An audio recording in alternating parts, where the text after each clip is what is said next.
let me just touch a bit first on the growth that we've been talking just now. Kristalina mentioned it. I think the Minister Al-Jada also mentioned it. For policymakers, it's actually very difficult to strike a balance between quantity growth and quality growth.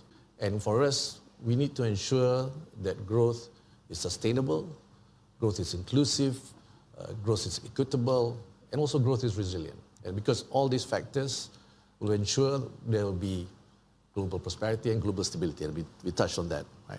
So for the region, for Southeast Asia, if you look at Southeast Asia, it has been a net beneficiary in the last couple of years. In fact, the last 4 years, you've seen FDI doubling because of the flows. I mean, why?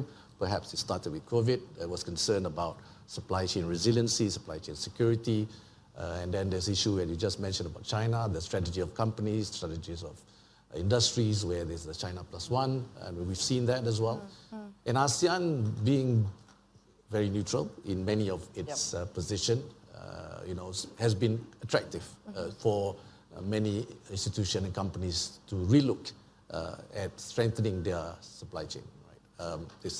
So for ASEAN, it's just to give you a perspective of ASEAN, and Malaysia, of course, is one of them. Growth has been around 4 to 5%, and it's expected to continue that trend. And that is really the fastest growing bloc. We are the 5th largest economic bloc, population of 680 million people, GDP of $3.7 trillion US dollars.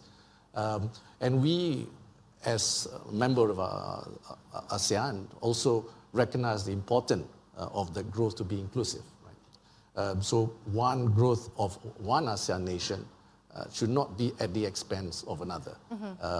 And how do we do this? I mean, of course, I think IMF recently just talked about the growth in global trade. This year, trade is expected to grow stronger than last year. In fact, if I'm not mistaken, 3.3% this year. Last year was around 0.3%. In fact, the lowest in 50 years. And ASEAN, as a group of nations, look at their trade to GDP is all above 100%. I mean, Malaysia is, of course, open economy, Singapore, etc. So we are in the right position to leverage and, well, opportunistic in a way, to ensure that we ride on this. So back to the question with China. Right? China is ASEAN's largest trading partner. In fact, it is Malaysia's largest trading partner for the last 15 years. Just to give you a figure, Malaysia, China, total trade with Malaysia, China is about 17% of Malaysia's total trade. It's an important part of ASEAN as well.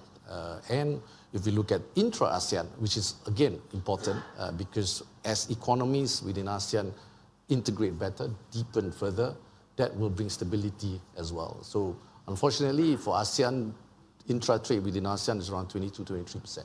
So there's room for improvement. Of course, there's a lot of multilateral agreements being signed, I think, and then ASEAN has also engaged GCC last year for the first time, and we're going to continue to engage GCC. In fact, we have a forum after this, GCC-ASEAN, and again, we have seen also big flows from Europe and US.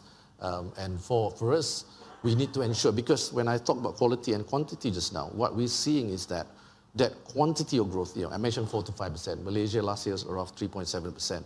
This region is around 4 to 5%, but is that growth even, right, within the nations and within industries?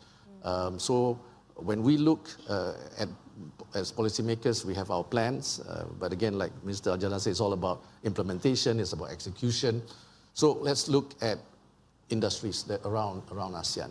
We need to ensure that they move to the next level. How do they do that? They need to increase the complexity, economic complexity of their industries, economic complexity of their economy, which will then lead to increase in wages, increase in household income, and therefore, in a way, will bring much more stability as well. Right? So, because sometimes your GDP is 4 to 5%, but then when you look at, we go down on the ground, without any policymaker intervention, there will be uneven growth across countries and across sectors. So we need to settle that one.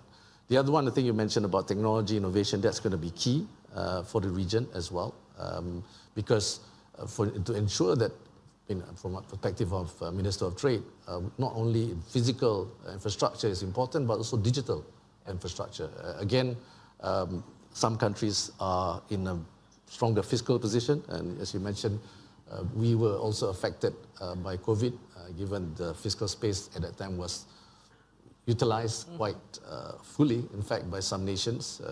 You see the debt to GDP of many countries has gone up quite considerably, but growth is going to be key to alleviate, to mitigate that impact.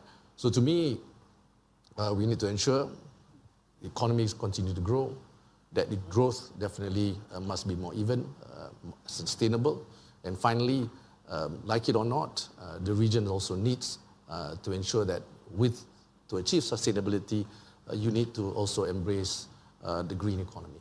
So this is where ASEAN, again, are investing a lot in this, and with China and with Europe, with US, I mean, if you look at China and US, it's already nearly half of the world's GDP, right? Yep. So ASEAN will have to work closely with both powers, and of course Europe and the rest of the world as well. Right.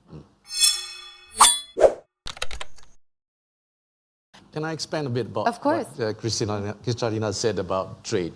Because when I was in Abu Dhabi, the MC30, the WTO meeting, many talked about this year will be slightly better, more optimistic about things, but at the same time, there is concern about non-tariff barriers under the pretext of sustainability.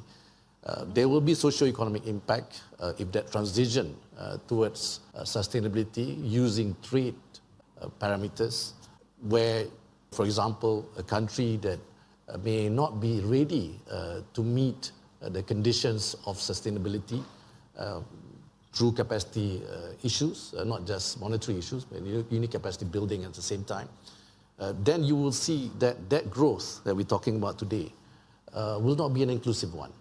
So I think for Malaysia, we have 14 bilateral and multilateral FTAs. So we are in many of those discussions, and we are seeing that sometimes we need to be very careful.